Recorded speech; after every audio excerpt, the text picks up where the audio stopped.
So guys, if this is the first video you've ever seen of me, I want to get a few things out there real quick. I'm a spiritual channel first and foremost, so I'm going to use a lot of spiritual speak in this video. Also, this is a video about free will. I do not believe in free will, and this video isn't going to be ultimately to convince you of that. But I will say this video is part of a free will playlist on my page. And in that playlist, you'll see there's two main videos that I encourage you to check out if you're on the fence about free will. One from the spiritual perspective on why I believe we don't have free will, and the other from a more scientific view on why we don't have free will. So check that out if you're interested. But this video is more about, like I said, I don't believe in free will, and I've been living just fine for many years. And in this video, I'm going to explain from a spiritual point of view why you feel like you've got free will. Also, the benefits of not believing in it anymore. Now, Swami Vivekananda had a great quote, which I love, which is, free will is a contradiction in terms. Because basically what he's saying is, will happens at the level of causation. Cause and effect. This reality is cause and effect. If you were to ask any physicist, is the nature of reality governed by the laws of cause and effect? Yes. If you were to ask any deeply devoted lover of God, is this happening according to God's will? They'll say yes. If you ask a neuroscientist, do we have free will? They will not find a you in the brain that can will anything. That's why I'm so firm with my opinions on this, because whether you go to neuroscience, physics, spirituality, religion, they're all saying the same thing ultimately. So why do you feel like you've got free will? According to Swami Vivekananda, he said, from freedom we come, in bondage we're apparently in, and to freedom we return to. Now I've paraphrased that. He would have said it much more elegantly than that. But here's what he's trying to say, and particularly from the spiritual viewpoint of Advaita Vedanta, non-duality. Anyone that doesn't know what non-duality is, I'll briefly try to sum it up. They're just saying there is the one fundamental source appearing separate. It'll be like saying the water is the fundamental source of the ocean and the waves that appear in the ocean. It would be like saying your one undivided conscious mind, when you fall asleep in deep sleep, is experienced as a blank. Then, when you start dreaming, it apparently splits itself up into a dream character experiencing a dream world. It appears that way, but never actually becomes it. This is the whole teaching of Advaita Vedanta in a nutshell. They're saying that about this reality. Now, why don't we see or feel this? And why do we feel like we've got free will? They're saying because of ego. Ego hides this fact from us. I've made this little illustration. This whole circle is meant to represent reality, the one undivided source of reality, and this here is ourselves. We are part of this one undivided reality that the ego makes us feel separate from. Here are some qualities in quotes. Ultimately, this reality has non-objective qualities, but we must acknowledge we're experiencing qualities in this reality, aren't we? So what are some of these qualities of this reality? Consciousness, intelligence, reality, truth, freedom, love, and peace. That's the intrinsic nature of this reality. And funnily enough, this ego self that we think we are, do you feel conscious? Yes. Do you feel like you have some intelligence? Yes. Do you feel real? Yes. Do you feel you have the truth? By that I mean, ever noticed how at every stage of your life, you always felt you had the truth? It was right. When you were young, it was true, Santa Claus was real. Then you got a bit older, it was true, Santa Claus wasn't real. It was true, I know more than my parents. Then you got a bit older and thought, it's true, I didn't know more than my parents. What I'm saying is you always think you're right. You always have truth, according to you. Here's another one. You feel free, don't you? You feel like you've got free will. Or you're craving freedom, aren't you? This person wants to be free. Freedom, thinks it has free will. You're also craving love and peace. When you really look at it, all that I've just mentioned is what we are that at our core, basically, they're saying in these spiritual teachings. We are all those things. But this ego veils that fact, and then we see reality through this ego and then think, I want freedom. I want love. I have free will. Why do you feel that? Why do you feel like you have free will? Because as Swami Vivekananda said, you are freedom itself. Your freedom itself that this ego has veiled over you.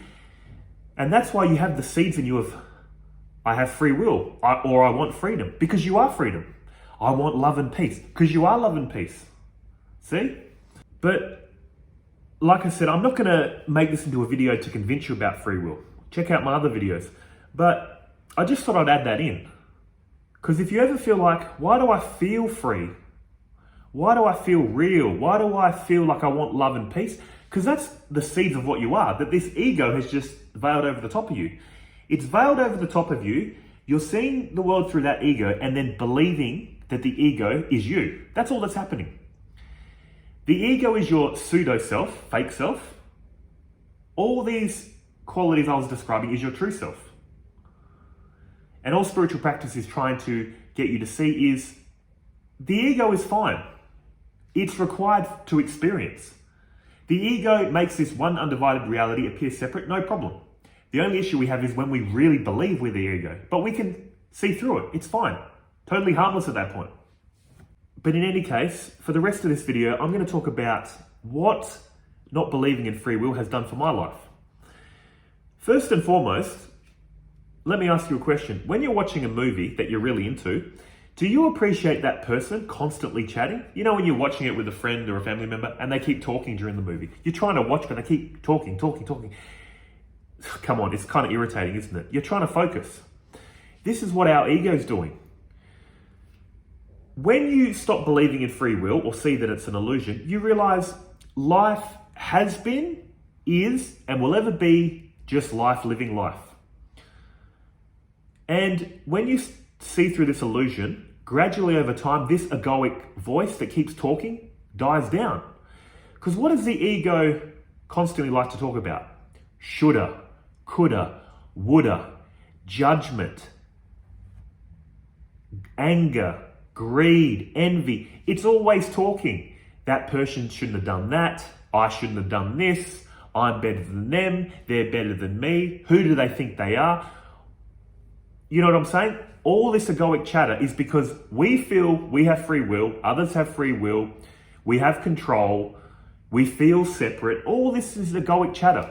And most of this egoic chatter, like I said, is always about how bad I am, what I should have done, what I could have done, or feeling proud. I'm so much better. Look how much discipline I've got. See? So basically what I'm saying, one of the benefits from not believing in free will is slowly this egoic voice dies away. And you can just witness this miracle called life. Another thing I'd like to mention, it's funny how, ever notice how when you fall asleep, you can't control when you fall asleep. You can't control when a dream emerges. You can't control what happens in the dream, and you can't control when you wake up. If you view life like this, on a bigger scale, you couldn't control being born. When you don't believe in free will anymore, you can't control the story of life, and you can't ultimately control your death. Now you might say, I can control my death because a lot of people end things early, don't they? But here's the thing. Even for the people that do that, they can't control when that feeling's going to happen, that they want to end the show, if you get what I'm saying.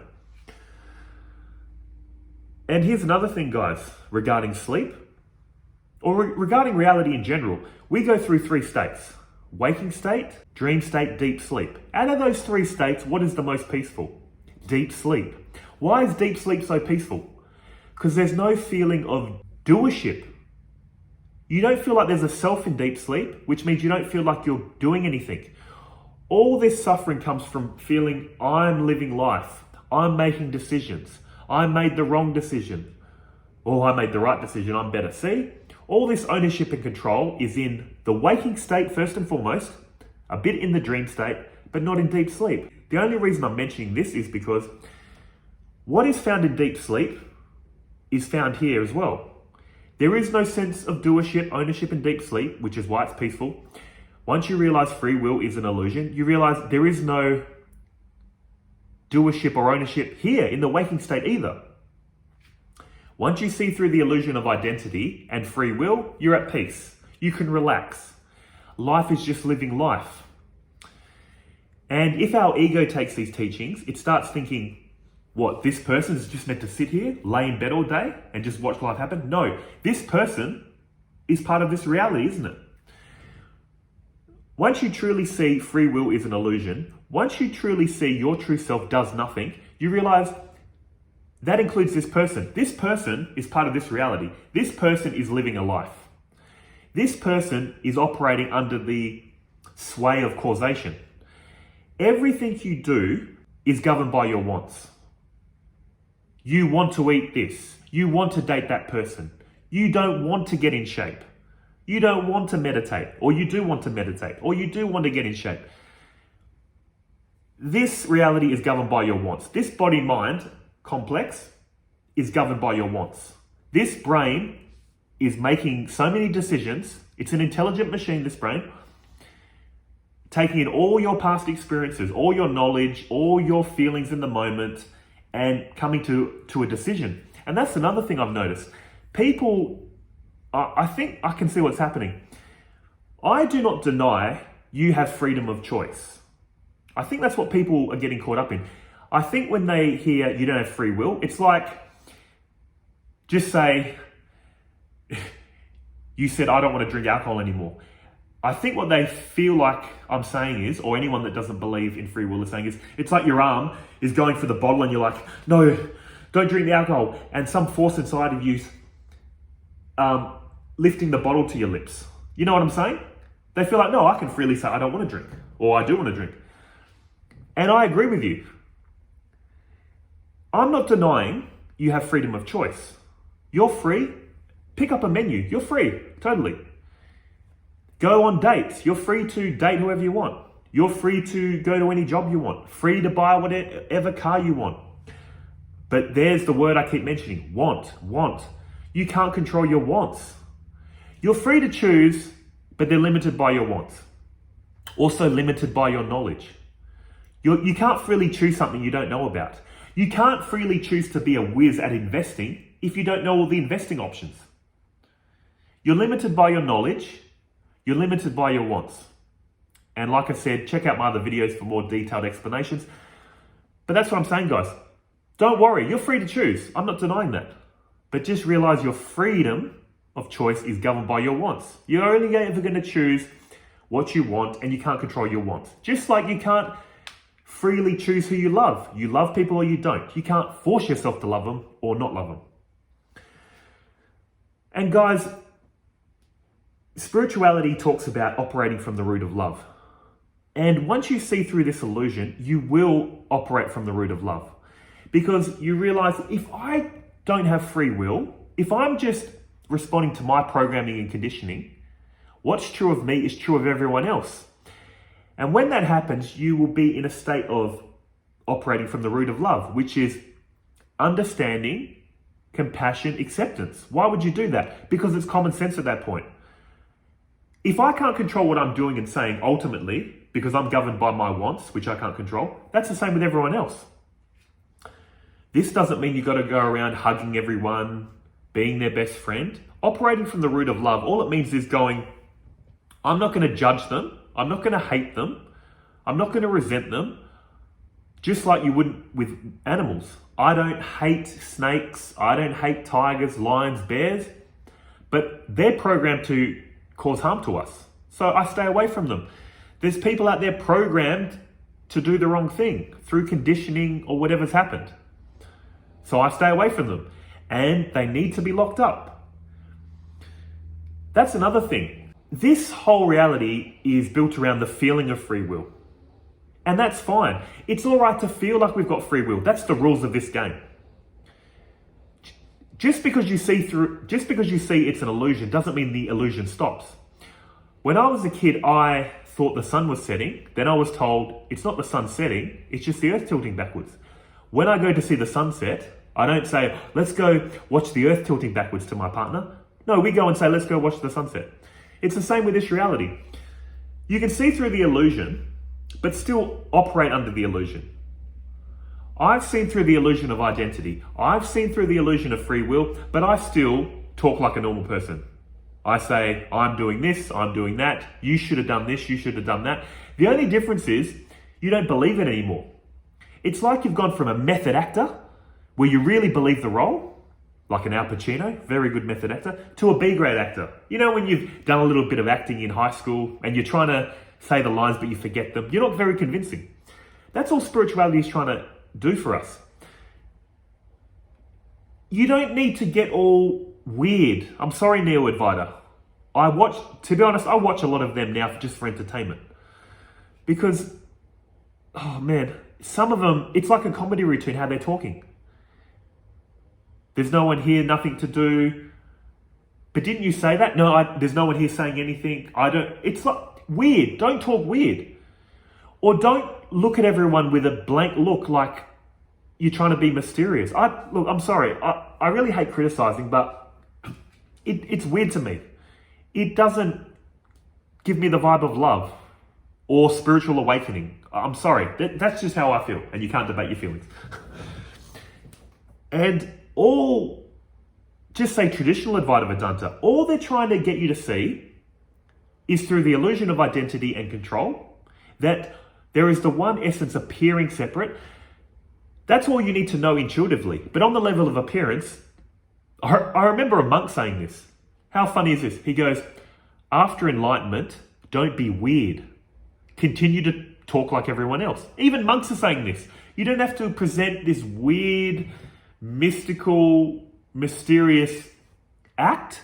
Just act like you used to, but just see through the illusions. Go from a method actor to a B-grade actor. Realize, I feel like I'm a person. I feel like I've got free will, but realize it's an illusion. That will end your suffering, guys. That's why I'm constantly talking about free will lately. Because if you could take anything from spirituality, or even science, physics, neuroscience, this belief in free will is destroying you. Seriously, destroying your mental health. Because all these thoughts, all this suffering is coming from that belief. You can still talk, I'm doing this, you're doing that. You're still going to be rewarded for your good works. You're going to perform actions, society's going to reward you or punish you accordingly. And just be okay with that. That's why don't be scared of seeing through the illusion of free will. What did I say at the beginning of this video? Your freedom itself. Instead of worrying about whether you've got free will or not, realize that your freedom itself. Once you realize your freedom itself, once you realize your essence is the one appearing as many, all this talk about free will, have you got it or not, won't even matter, honestly. The only thing that's in fear is your ego. Because your ego, the two pillars of ego is ownership and control. And control is the biggest. Get rid of control, the ego is freaking out. The ego is on its deathbed. And don't worry. You don't have to kill the ego, destroy the ego. You just need to yank away from the ego what it never had. And all that will be left of ego is the one thing that it's actually useful for. Giving this one undivided reality the appearance of separation. This appearance of separation, no problem. It's actually required to experience. It will be like if you've ever had lucid dreams. I've been in regular dreams where I thought it was real, and then something's clued me in that it's a lucid dream. Nothing about the dream changes. My perspective changes, and I go, oh, it still appears separate, but I know it's not real. And that just changes everything. At the level of appearance, it changes nothing. At the level of feeling, changes everything. All you need from spirituality is an internal shift. Recognize the appearance is an illusion. That's it. You have no free will. You have no fixed identity. See through the illusion, you're at peace. You found freedom. And you don't have to speak like a weirdo. Continue to speak like everyone else. Beautiful. I love it. So guys, I hope this video helps. clear up some fears. If you're on the fence about free will, you're going to go from free will to freedom. It's only going to benefit your life. But move at your own pace, of course. And on that feeling of fear that your ego fears, on the other side of that fear is what you're seeking. Freedom, peace, love, all that kind of good stuff. So I'll end it there. Hope this video helps, and I'll see you guys in the next one. Take care of yourselves.